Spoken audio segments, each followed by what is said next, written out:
Mapag-ibig na araw sa ating lahat dahil labis din ang pagmamahal at mas pinatibay pa na pagkakaisa ng Team Pro 10 para sa mga kababayan natin sa Barangay Carmen, Jimenez, Misamis Occidental. Tara't samahan niyo po kami sa isang PNP Community Outreach Program kasama ang ating higalang pulis na si Police Brigadier General Lawrence Baldan Coop.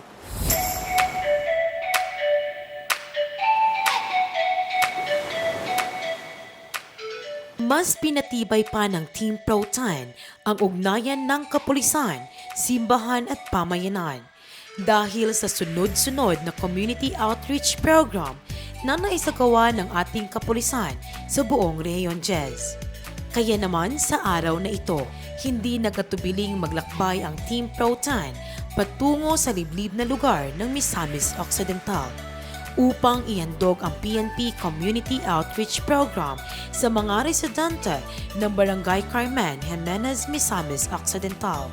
Pinangunahan ito mismo ng ating butihing ama ng Police Regional Office 10 na si Police Brigadier General Lawrence Baldan Coop.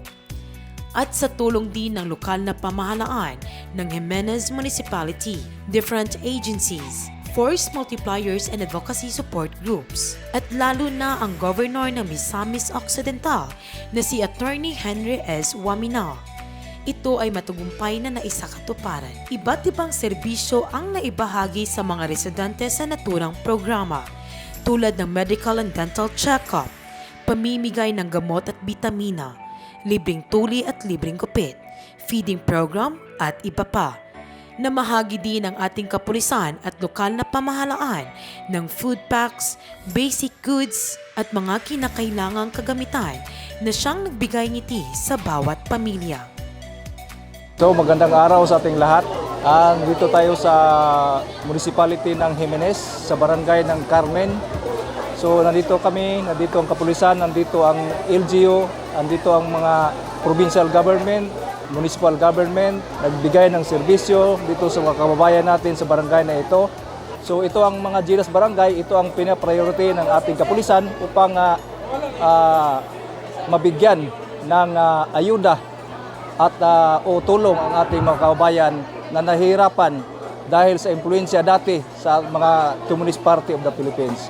Namahagi din ang TESDA ng Basic Entrepreneurial Skills Training sa mga kababayan natin upang mabigyan sila ng dagdag na kaalaman na magagamit sa paghahanap buhay.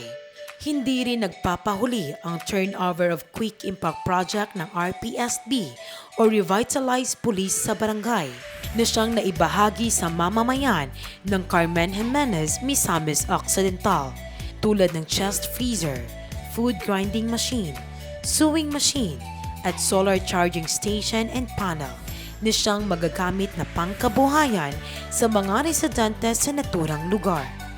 Marami na talaga mai-implement na projects kasi nga iba't ibang concern.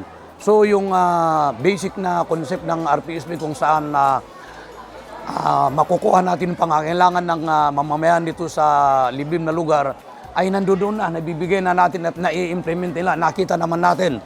Hindi lang tayong nandito rin yung mga personnel ng iba't ibang agencies ng provincial agencies sa province.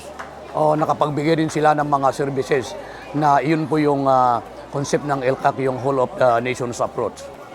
Dama ng Team Pro 10 ang saya at ngiti ng bawat residente ng Barangay Carmen.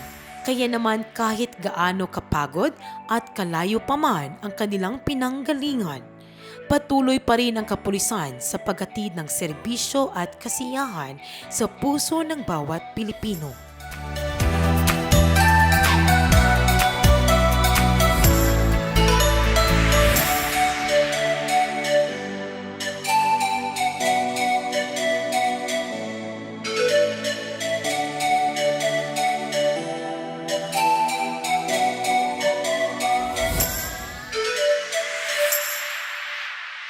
At natunghayan nga po natin ang PNP Community Outreach Program sa Barangay Carmen, Jimenez, Misamis Occidental.